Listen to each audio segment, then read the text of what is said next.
Welcome to our next Pop Culture Pastors Hour. After like 6 weeks away, we got 2 in 1 week. So, or 2 in 7 days. So, anyway, we're excited to jump into another series ish. Unlike Station 11 last time, we're just doing a part of a TV series. And this is one that came in.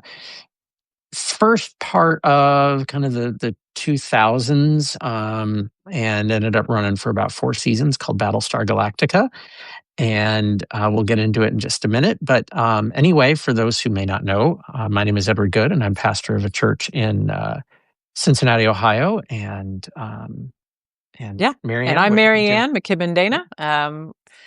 Ed's at Imago Scriptura. I'm at the Blue Room, and I am a pastor in Reston. Well, I live in Reston, Virginia. The church I serve is in Herndon, the next town over. And it's great to be here, to have been challenged to watch this miniseries. So it definitely whets the appetite for the whole series. But today we're mainly going to focus on the miniseries. Yep. I don't mind spoilers, so if thematically you have to say some stuff that spoils the actual series, that's okay with me. And standard spoilers apply for everyone who is here. Yeah. So just a reminder, this was something, yes, Barbara, yes, we do love challenges. So if you have a challenge for us, go for it. We'd love to hear it. Yeah, absolutely. But this came about a couple months back, I think when we were doing our Andor conversations. Basically, it was each of us kind of challenging each other to watch a show that was really meaningful to us, spoke to us, not just because it was a really cool show, but also because maybe there was something a little deeper. And so MaryAnn challenged me to watch the first couple episodes of Station 11. I ended up watching the whole thing, 10 episodes or whatever it was. We talked about that last week, and I challenged MaryAnn to jump into Battlestar Galactica. Now, so let's kind of just jump into it. First of all, if you hear anything in the background, the church dog is with us today. Yay, Scout! Down there. The official mascot of Pop Culture Pastors Hour. That's right. So she is. I've got cats. My cats are just off camera. I doubt they will. They will bother us, but your cats aren't ones that the moment a Zoom comes on, they show up. Well, yeah, we'll see. Okay, fair enough. So anyway, Battlestar Galactica. Now, we'll just to do a little bit of background to the show. This is actually a reboot of a series that ran for, I think, just 1 season back in 1978. And it was so much I will say, had some echoes of the original Star Wars, that actually George Lucas and Lucasfilm sued the production company for Battlestar because it felt like they were hopping too much on what Star Wars had done. So the show, the premise of both shows are the same, which is it's a science fiction show. There is a kind of menacing group called the Cylons, who come and attack the human race. And basically the human race has to flee in a series of ships, one of which is basically, think of like a space aircraft carrier called a Battlestar. So the 1978 one, I have crazy fond memories of watching that. I also kind of am shocked because I would have been about 6 or 7 years old when it came on. I'm kind of surprised my parents were like, "Sure, go ahead, watch it." Yeah, but it is what it is. And so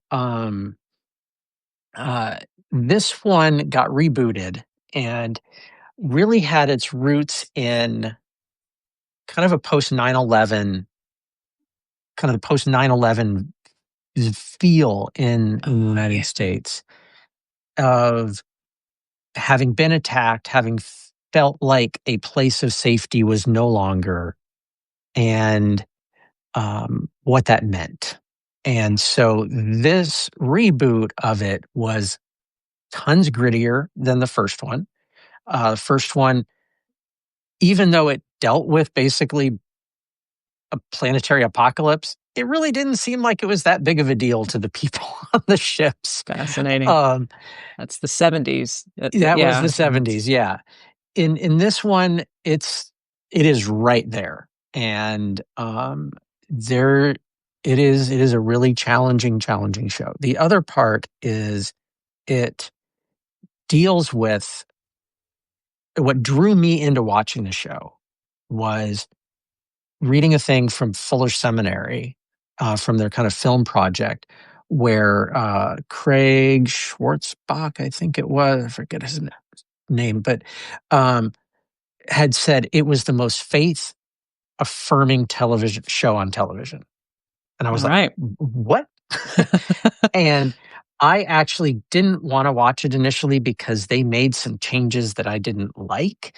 Mm. And, one of the characters named Starbuck, whose call sign is Starbuck, in the original show was a guy, and they made Starbuck a woman in this one. And there's Or I know the terror. Yeah. But even like something like that, in my mindset when it first came out, was like, oh, why'd they do that? Blah, blah, blah, blah, So anyway, I know I've been talking a lot. I'm going to do one more thing, which is I started watching it. I had a surgery, and I had to basically, be off my feet for about a week. And so I thought I would give it a go and just like binged it, fell in love with it, and eventually brought my wife along. And eventually we watched it with our kids. And so that's a lot. Um, so that's kind of the little bit of the background. So I have rewatched the show probably at least 3 times now, and because of this challenge, I've actually got pulled into rewatching it again. yeah, I could see how that would happen. So I am just about done through the first full season. Um, Nice.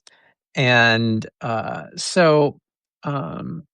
so anyway, yeah, so that's a long introduction. So MaryAnn, kind of what was your maybe just so it started with just a 3-hour miniseries before it Mhm. became an actual series. So that's really, I think, all that MaryAnn has watched Yeah. to this point. Yep. Correct. Correct. So kind of what was your initial feel Yeah. for the miniseries?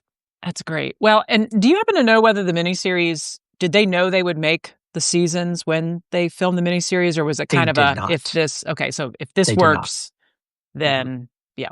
Yep. Um yeah, I really enjoyed it. It was pulled in right away. You have those opening title cards of like what happened, the backstory, and so I was just grabbed.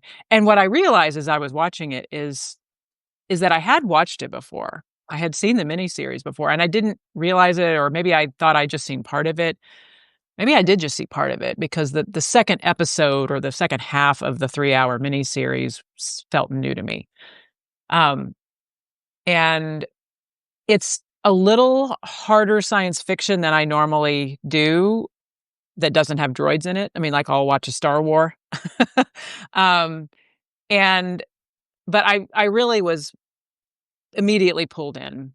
And as I went on, I was like, I see why this is worthy of discussion in a venue like this, because there's all kinds of what does it mean to be human, the dignity of different kind of creations and what we create and how we'll get into all of that. Um, it's funny that you mentioned Starbuck because as I watch it in 2025, I'm like, Starbuck codes queer. She would 100% be a lesbian or at least a bisexual person in a 2025 iteration. So it's funny that you were like, Starbuck, used Yeah. to be a man, like, so it's interesting that character just is kind of an interesting flashpoint. So real quick Yeah. on that, Yeah. my daughter, one of my daughters is watching this with some friends at college, Ah, cool. and one of their friends basically said exactly that. Yeah. Was Yeah. like, Starbucks gay, isn't she? Yeah. Yeah. And our daughter was like, well, this was 2004 or whatever it Right. was. So Right. Yeah. yeah. So it's just Yeah. funny that I, you I brought was that. just Yeah. right. Oh, yeah, for Yeah. sure. Um, and I guess So that's kind of my overall impression. And I will also say, and Ed knows this is a quirk of my preferences when I watch something. Children in peril, I just can't stand it. There are, when they pull on that, um, when they tug on that thread of kind of pathos, it's really hard for me. So, what is it? The first 12 minutes, Yep. number 6 kills a baby. I mean, let's Yep. just say it. Now, we understand that as a morally ambiguous choice, or perhaps even a morally defensible one, because she knows that this war is coming and this sweet little infant is going to be a casualty of this interplanetary kind of destruction. But whew. Yeah. And then you have it again, and is it in the second installment or the second half where you have the little girl who's waiting for her parents? I'm trying to remember the details on this kind of colony, and you know, so that's neither good nor bad, and that's just a quirk of my weird, ultra sensitive heart. But I'm so glad that I stuck with it, and Mhm. it was not any question because I trust you, and also just was carried along by the themes of the show. Yeah. So yeah. Yeah. So I wanted to read something from a podcast that Marion got me hooked on. It's called The House of R, and they're doing a thing with Battlestar right now. And one of the hosts of Amazing it, timing. I know, Yeah, one of the hosts, her name is Mallory, said this about Battlestar. So I'm just going to read it. It will not sound as cool as when she said it, but this is just the transcript from it go for it. about what it was about the show that pulled her in. So the writing, the acting, the directing, the scoring, the formal and structural innovation, the tone, the ideas. You know, it's a new spin, particular spin on a classic concept. What does it mean to be human? What is worth fighting for? How do you think about rebuilding? What are you even trying to rebuild? Because you've already lost, right? And so that's where we start, that they've lost. And that is such a delicious place to be. The way that this show, across its seasons and its movies, explores simultaneously the human capacity for failure and perseverance is really, I think, unmatched. And the characters to me are indelible.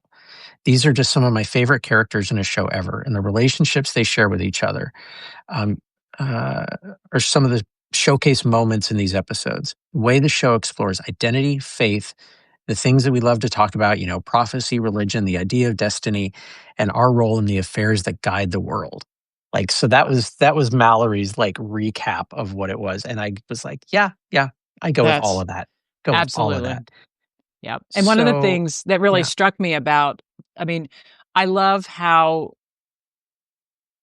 fleshed out the characters are, even in the very first, these 3 hours, and even in the first 90 minutes. You have, um, what's his name? William Adama, the Edward James Olmos character, who has this kind of heaviness of having lost his son, and this conflict with his Apollo, his other son, who still remains and is a captain, and all of this. And you've got the XO, who's sort of kind of a drunk, and I mean, Yep. like, they're Mhm. all just human. They're all, Yeah. you don't look at them and go, well, they're the ones that are gonna show the way. They are not.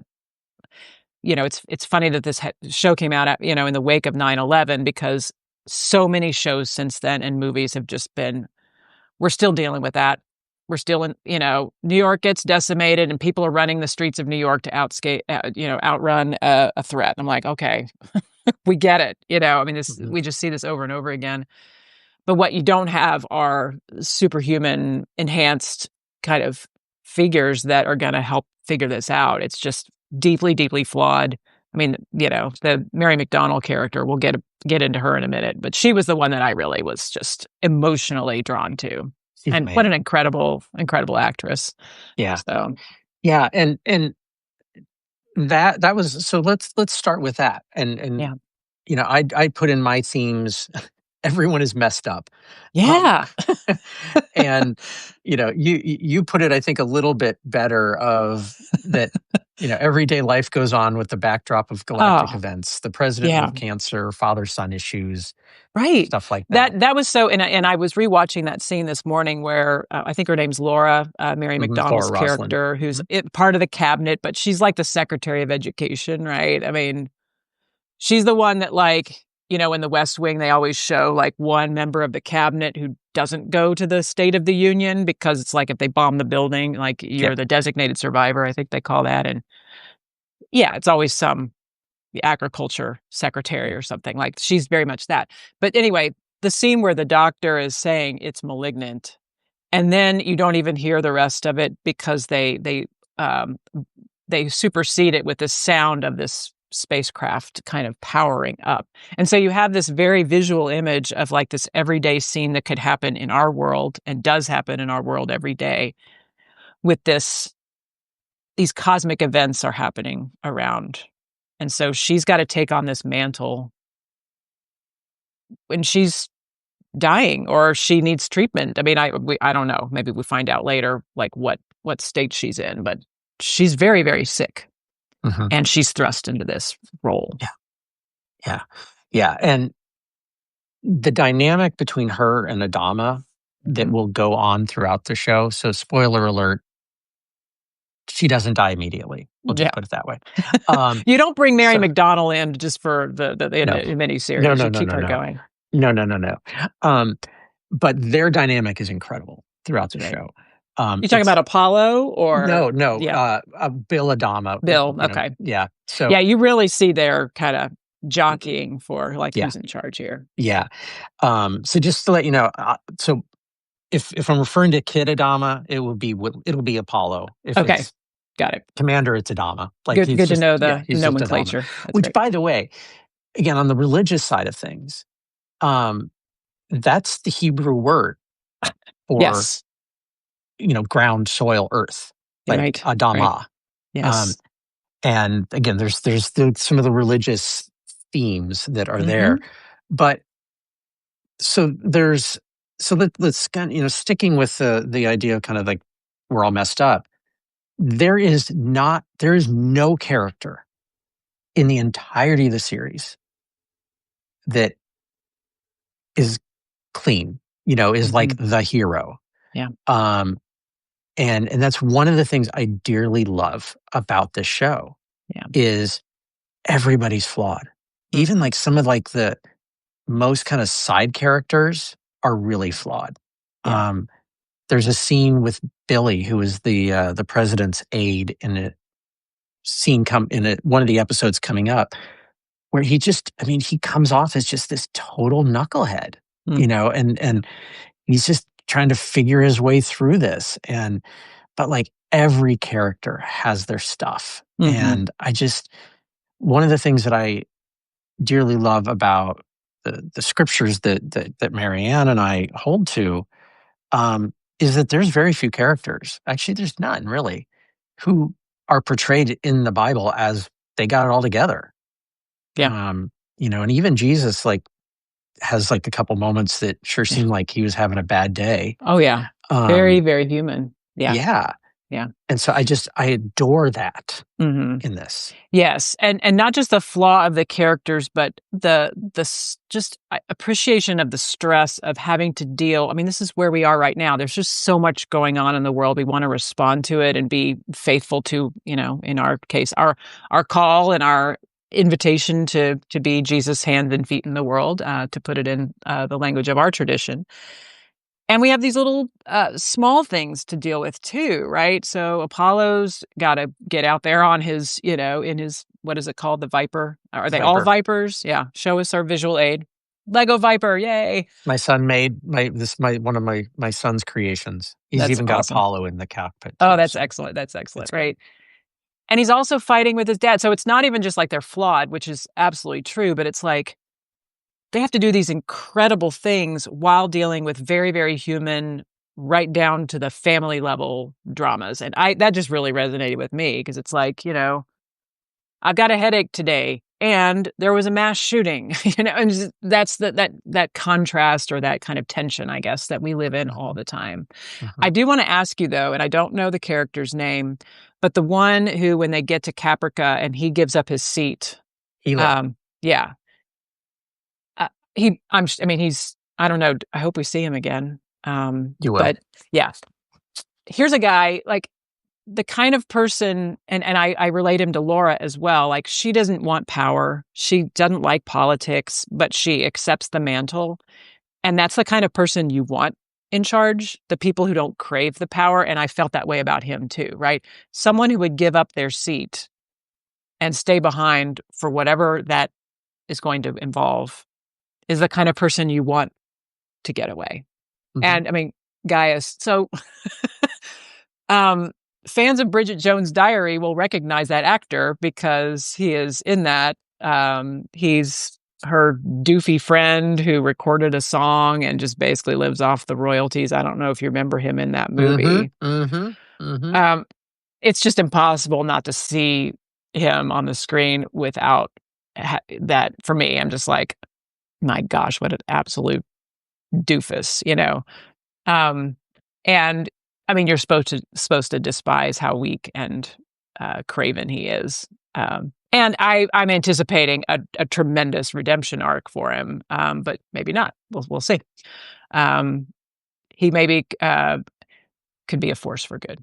I won't. A I don't compli make predictions, but It's a complicated Gaius has a complicated arc. yeah, it's fair I don't enough. I don't know honestly, I don't think there's really anybody in the show that has a redemption arc. Nice. They have all complication arcs, Oh, great. Oh, great. and it they each have moments of redemption, the Mm-hmm. ones that make it to the end and even the ones who don't.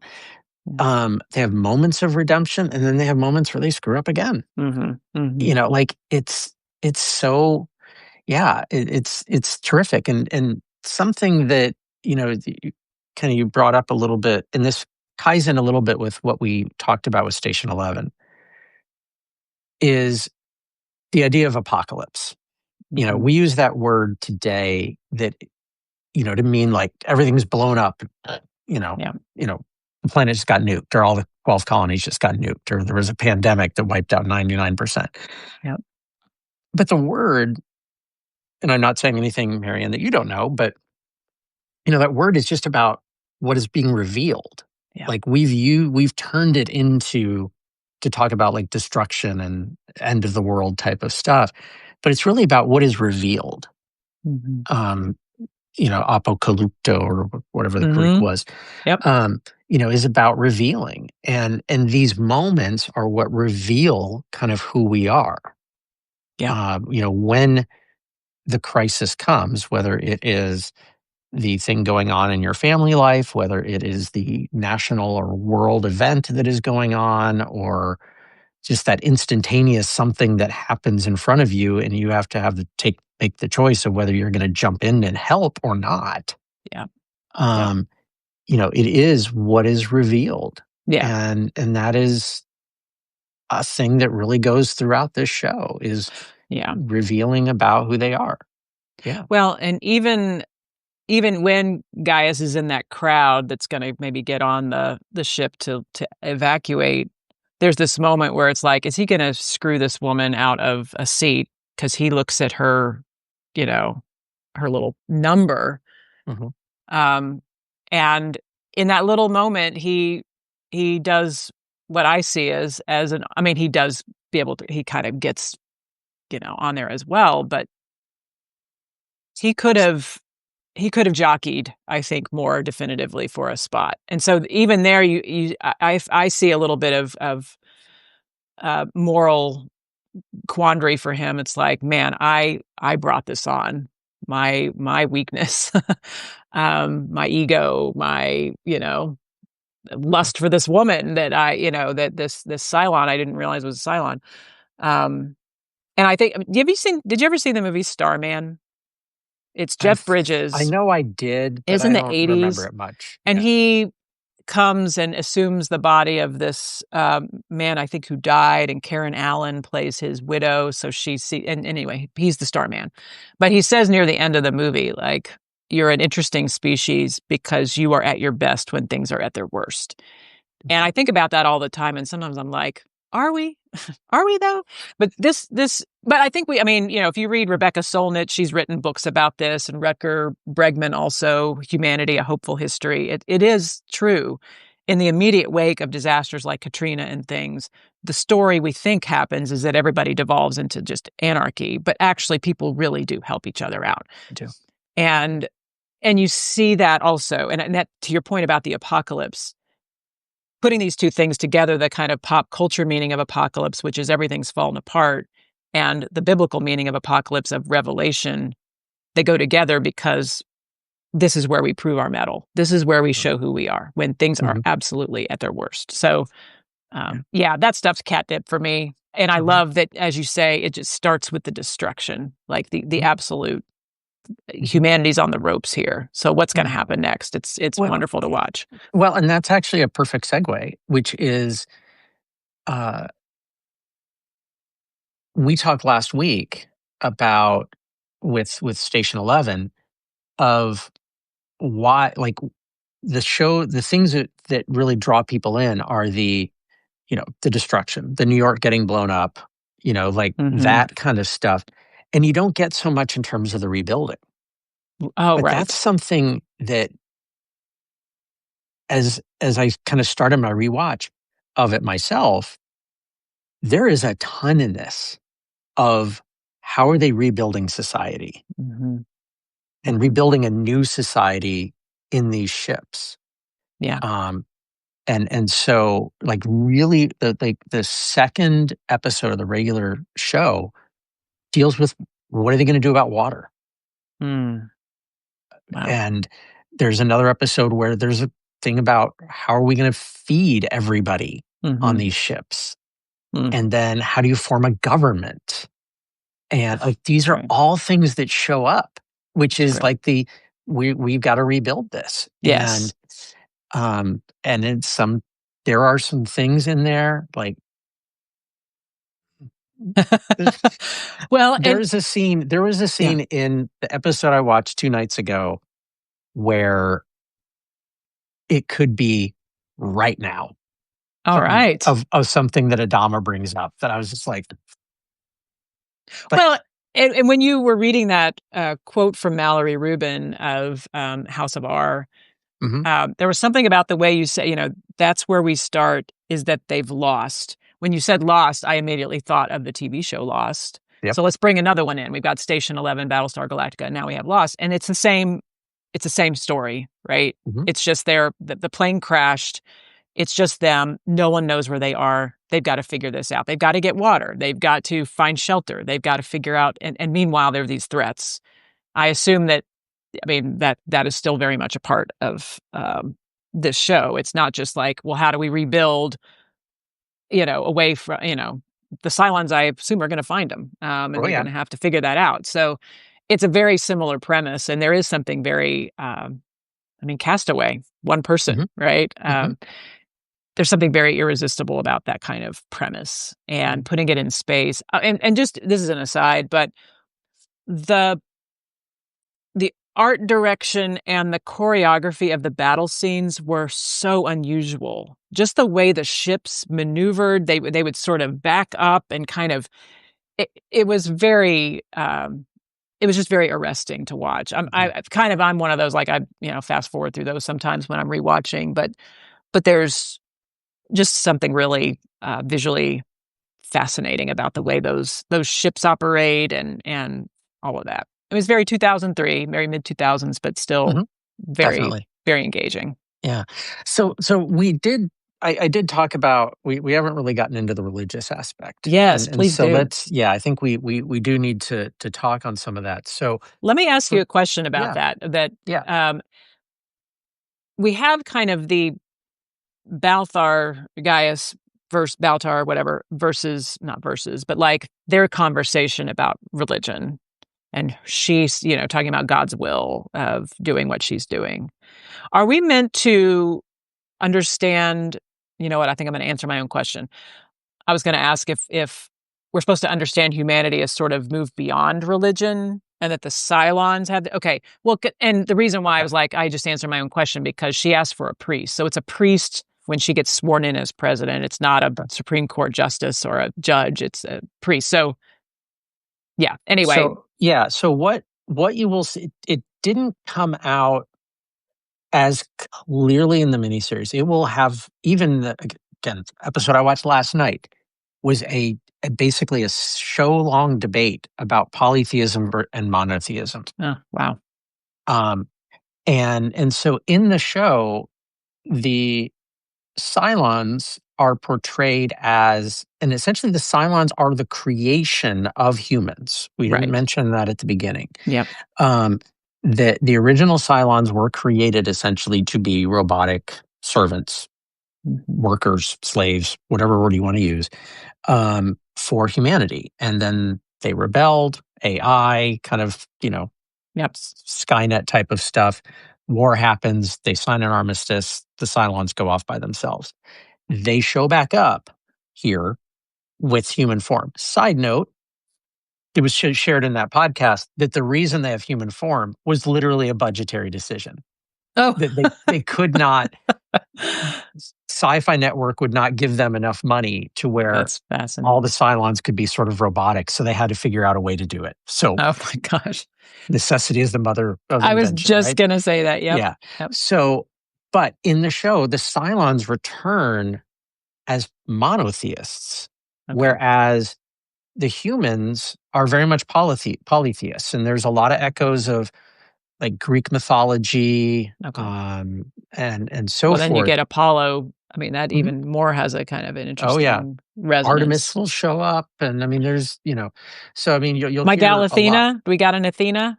Yes, you She's do. all right. She's my fave. All right. And when you get an Athena, she's awesome. She's okay. great.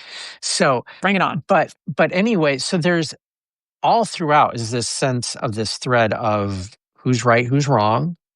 How much of things are God's will, and how much is human will.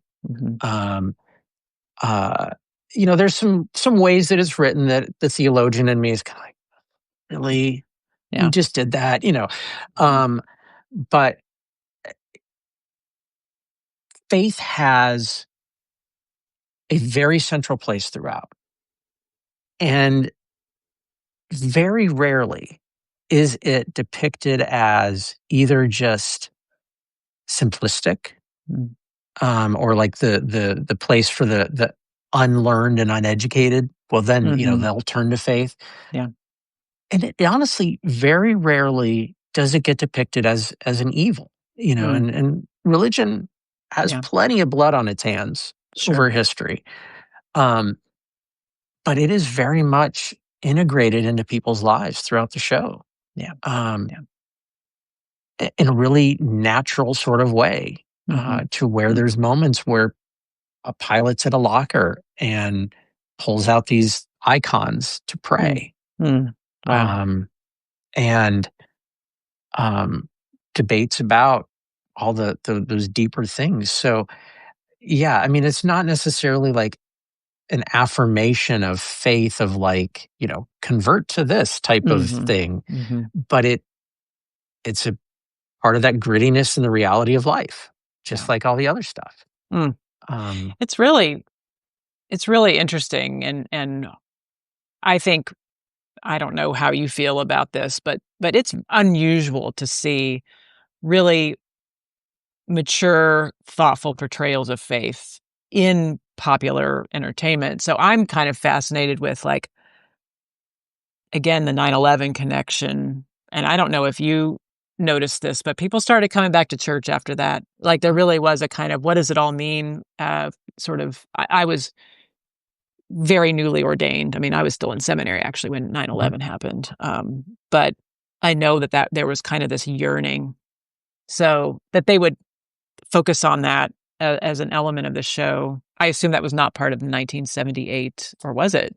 Actually, it was. So okay. So this is really their thing. Yeah, the 1978 one, the writers, they were actually Mormons. Oh, and there is a lot of Mormon theology and ideas that show up in the original 1978 and have some echoes. So like the whole thing of, I'm trying to remember the miniseries of the planet Kobol has come up. That is in some Mormon theologies. Oh, wow. There is a line, all this has happened before, all this will happen again. That is, I believe, a quote from the Book of Mormon as well. Wow. Okay. So, yeah, so while Ron Moore, the showrunner for this was not Mormon, and in some of his podcasts, he's like, I don't, he was an avowed atheist. Yeah. Um, they wanted to keep the language, but they kind of Mhm. left behind some of the more overt. I Yeah, and see. there's some episodes of the original one that, yeah, it's like full on Got it. LDS Mormonism. Okay. So Oh my gosh, that's yeah, so interesting. it Well, is. It's crazy. Yeah. and let's throw in to the religious piece of this, the AI of it all, right? Mhm, And mhm, the kind of I mean, there's multiple dimensions to this. There's the kind of what makes someone human or sentient, or maybe it'd be an insult to the Cylons to call them human, but to have, we'll put it in our language, the imago Dei in them, the image of God, like created with that divinity and autonomy and dignity and all of that, which obviously not as exclusive to humans. We believe animals and plants have that kind of infusement as well. Um, but that's very much, I mean, boy, talk about a salient kind of issue right now of how do we understand creative endeavors. I mean, we both are published on Substack, and there's just a very active debate there going about how much can you use artificial intelligence to infuse your work before it no longer becomes your work. And there are people who are kind of staking a claim and saying this was created entirely by a human, and so that has a spiritual valence as well. mhm. Kind of what uh, I remember. Do you remember Tony Jones and the whole emergent church movement? I Yep. heard him speak one time, and he said, "We need to learn how to have hard conversations because the conversations will change, but we need to develop those skills." And he said, "Someday we're going to have to decide, can an artificial intelligence be baptized, in the church? I mean, we got to figure that out. So we got to learn how to do that." This provides a vehicle, I think, for some of those conversations. So, Mhm. you know. Yeah, and that will be a thread throughout Mm, is, you know, even though they look like humans and mhm. they bleed and they, all Yeah, these things, they are they human? yeah. And what even questions of rights and Mhm, mhm. even slurs like the word toaster got used about them more than a few Yes. times. And, Yeah. is it insulting to a Cylon to call them a toaster? Right. Oh my And gosh. yeah, so like these come up and yeah, like, and this, you see this in lots of other stories, AI, the Mhm, Steven Spielberg movie that mhm. came out a few years ago, Blade Runner. Yeah. Um, yeah, like, and there's towards the beginning of the miniseries, there's this short speech of Adama's that, Mhm. again, that House of Our podcast, they did a thing of like the 25 best speeches Oh, in yeah. shows over the last 25 years. This one was, not surprisingly, one of Mallory's. Yeah. And it has this segment. I pulled this up, when we fought the Cylons, we did it to save ourselves from extinction, but we never asked the question or answer the question why. Why are we as a people worth saving? We still commit murder because of greed, spite, jealousy, and we still visit all of our sins upon our children. And we refuse to accept the responsibility for anything we've done. Like we did with the Cylons, we decided to play God and create life. And when that life turned against us, we comfort ourselves in the knowledge that it wasn't really our fault, not really. But you cannot play God, then wash your hands of the things you've created. Mm. Sooner or later, the day comes when you can't hide from the things you've done.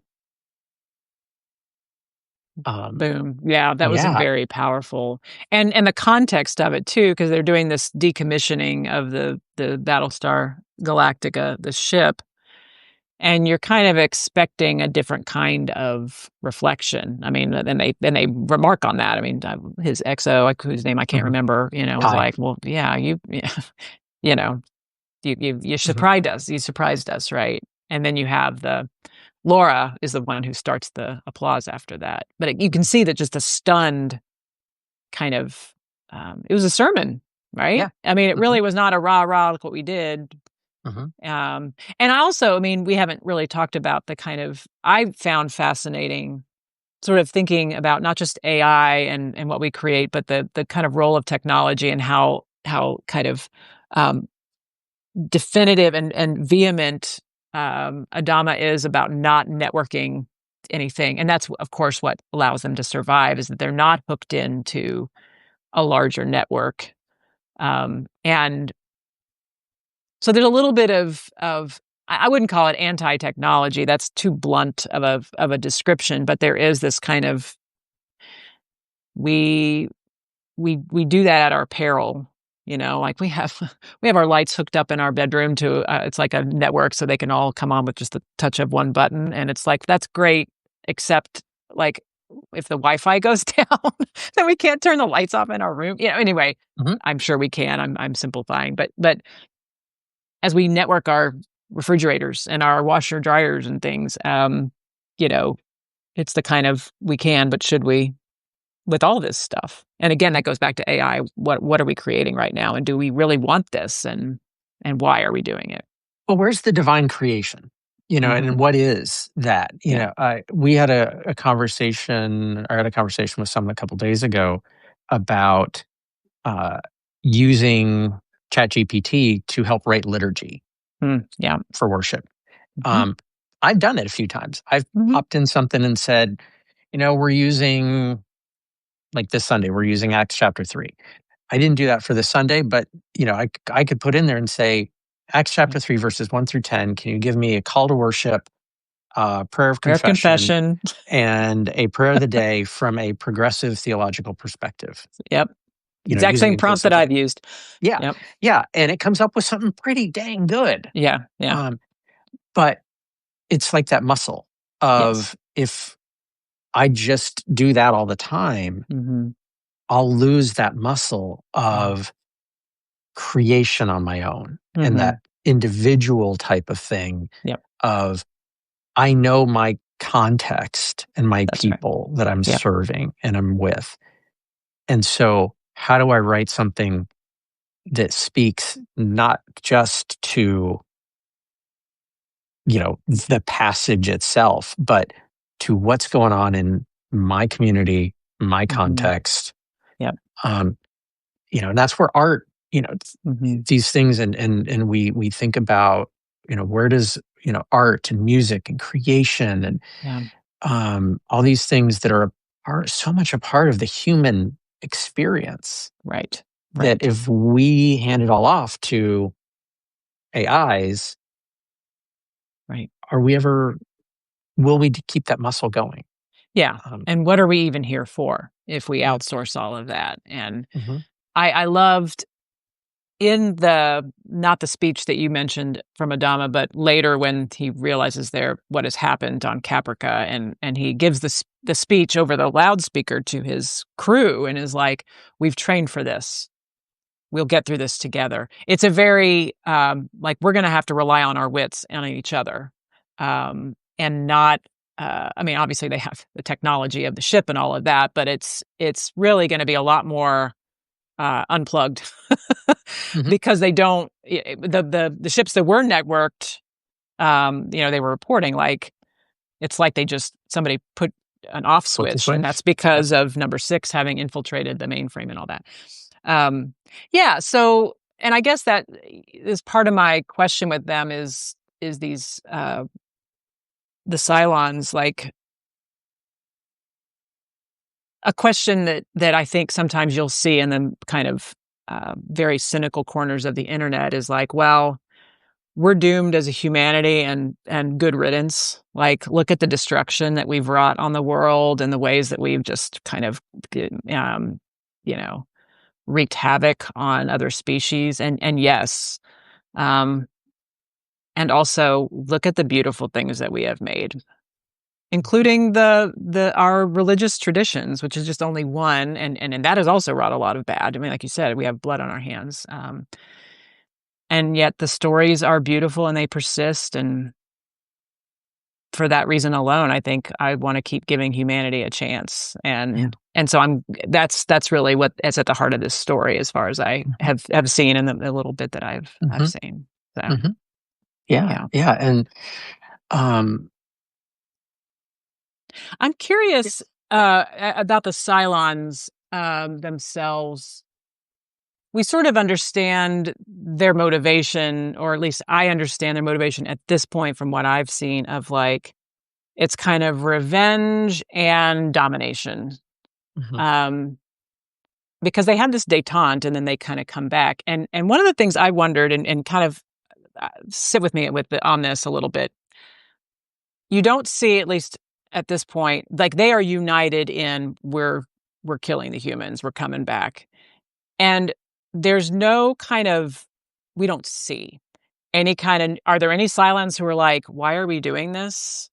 There's no moral uh discussion about whether that's the right thing to do. And I think one of the things that makes humanity so interesting and is a sign of our evolution is that there is nuance to that conversation. It's almost like, okay, they created these sentient, very, very powerful beings, but they lack something. If they are so unanimous and united in their like, we're taking these guys out, we're taking humanity out. I think that is a flaw in their design, not a sign of greater evolution that they kind of all come to the same conclusion. Now, maybe we see Cylons arguing about this. I don't know, but the show doesn't have to be about that. But I'm just kind of curious what you think about that kind of lack of disagreement. That's one of the things that's best about humanity is we argue and we don't all see the same. We're messy individuals. Anyway, thoughts. Yeah, I think with the miniseries, they kind of had to do it that way, Mm-hmm. in a sense. They had 3 hours, they had to Yeah, tell their story. I will tell you, it gets very gray. great, Like the good, nuances show up. good. Um, and that was one thing I didn't think I put it. I did actually. I did a little bit of. Um, this was also created at a really different time with television Mm, because most of the seasons were like 20 plus episodes. mm-hmm. So, we just got done watching Andor. Um, Last night, I just actually got finished watching FX's show Alien Earth, and like shows now, they're like 8 or 10 episodes. Yeah. And so there's a lot less that these shows have space to explore things. Mm-hmm. Good point. And so there's some nuance that gets lost. And that's one of the brilliant things of what Andor did. Mm-hmm. Um, but what Andor did was, had these these 1 year jumps. Right. But, if Andor was 5 seasons of 20 episodes each, boy, you'd have all kinds of stuff going on in between. Good point. In finding out what was going on in those years in between. So this show has so much more room to explore, and Lost Mm-hmm. was the same way. Mm-hmm. And in doing it, there's some terrible episodes. Mm. Like, Marianne, if you continue to watch it and you get to season 2, you'll come to an episode called Black Market. Skip it. Don't even come near it. It's horrible. Okay. All Ron right. Moore has actually even said that they wish they never had done that episode. Oh, It's fascinating. terrible. Yeah. But it allows the space for nuance. It allows the space to explore what the rebuilding looks like. It allows to explore the space for trying to understand the Cylons, because Mm-hmm. there's episodes that really are just Cylon focused, of like Good. trying to understand this. Mm-hmm. And I guess I'm going to kind of go off a little bit here, is that in our super fast paced, everything has to be done quick and so forth, we've lost nuance. We've Mm-hmm. lost that space to allow the slow work to take place. It's Mm. what I need this now. I need this now. I need this as quick as possible. Um, the church I'm serving, I've had some people say, "Okay, so what are we going to do to start growing?" Well, we are forming as a new church. Yeah. It's going to take time. Right. It's going to take time. And the work of creation that we see takes time. Yeah. And yet we keep trying to force something into, Mm-hmm. and so I think if the show was made today, I don't know that we would get the level of nuance that this show was able to explore. Yeah. Um, The space for it. yeah, yeah, Yeah. and Yeah. acknowledging that in that there were going to be some amazing episodes, and Mhm. there's some that they're rough. They're Yeah. just bad. Yeah. Um, Yeah, we don't and have much patience for that, do we? no, Like, if you're gonna have 10 episodes, they all have to be winners. So there's kind of a meta level to this too, of like giving ourselves, to your point, as you said, the space. We're just like getting our takes get hotter and quicker, and you know, mhm, and that's yeah to our detriment as a species. mhm, Yeah.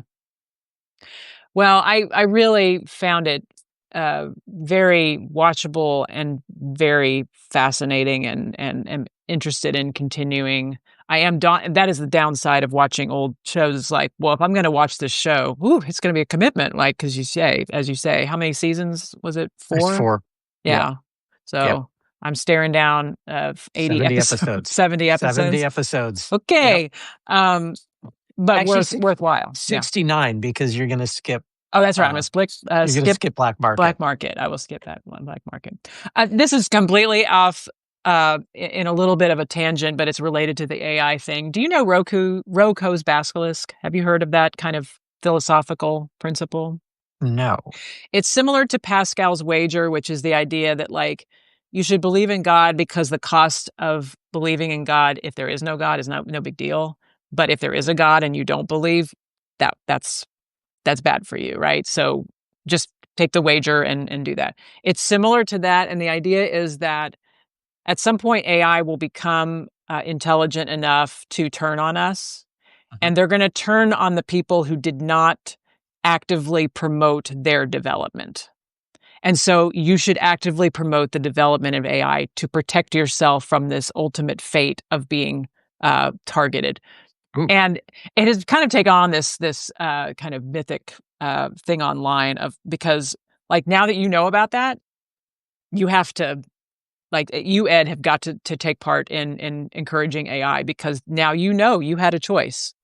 great. Thanks, You know, Marianne. yeah. So and the people I came up at a conference or something and then they decided they were just like, let's not talk about it because it upset people so much. They're like, oh crap. Now, anyway, it's an interesting overlay to this idea. I think it came out after Battlestar Galactica, but this is kind of always the deal, right? Is like, well, what do we do? Are we like Kent Brockman on Simpsons who says, "I welcome our overlords"? Hmm. Hmm. I'm not there, and I think that it's an interesting thought experiment and not something that's going to propel me to like dig in on AI. But um, we don't know where this is headed, and I think shows like this maybe can help us think morally as well. I mean, again, we've quoted Jurassic Park, like just because we can doesn't, didn't mean Doesn't we mean it should. should. Yeah. And I think that's still worth talking about and something Hmm. we as people of faith and in spiritual communities, we have something particular to offer in Hmm. that conversation. Hmm. Yeah. Yeah. Yeah. Great. Now I got to think other things about AI. Need to say thank you to ChatGPT now whenever I ask it to do something. That's Um, right. you did a good Thank you. job. Nice Yeah. work. Nice ChatGPT. Yeah. Um, yeah. Anyway. Oof. Huh. Yeah. We'll see where all this goes. Yeah. But I That's really appreciate the invitation to watch it. I'm glad I yeah. did, and will continue to do so. Yeah. So Yeah. Um, there was one other thing that popped into my mind, and now I'm just totally blanking it. Oh, so this show, maybe as we're kind of wrapping up here. yeah. So I have a hard time like saying, what is my absolute favorite show ever? Hmm. Um, it's usually sort of like a mishmash of, two or three. Andor is easily up there now, Yep. but Battlestar will always be up there. Mm-hmm. And um and there's some parts. One thing in particular, the end of the second season, the beginning of the third season has probably 4 to 5 of the finest and most relevant shows of I've ever seen. Like, Excellent. Yeah. Without doing any kind of spoilers, with that. And so what for me, I love things that are not just brain candy or eye candy, that are like helping me to think through clearly, try to think through what is going on in life, what is Yeah. going on in our world. Andor did that in a huge way this year, and it's still doing it, Yep. and it will continue to do it. Um, when when Battlestar came out, from post 9/11 to things that went on after 9/11, Yeah. it kept doing it, Great. and yeah, was profound. Which So, makes it relevant even if we didn't have AI going on right now, we're mhm, still I think so much of what we see in our world is like we as Americans have not really reckoned with how no, vulnerable we were and didn't know it. yeah, And yeah, that's important work. Well, thank you so much. yeah, Great conversation. We've talked about doing the movie Arrival. We haven't scheduled mhm, that yet, but that's a favorite of both of ours and is also mhm, this kind of good science fiction meat mhm, to dig into. And so we'll get that scheduled. yeah. Yeah. And Anything as they say else? on the show, no, so say we all, as they say So on the say we show. all, yes. Yeah. But thank you, Ed, and thanks Thank you. everyone for joining us and those listening on the replay. And we'll see you next time. That's right. Bye, Viper. That's right. All right. See Take y'all. care. Bye Bye. bye.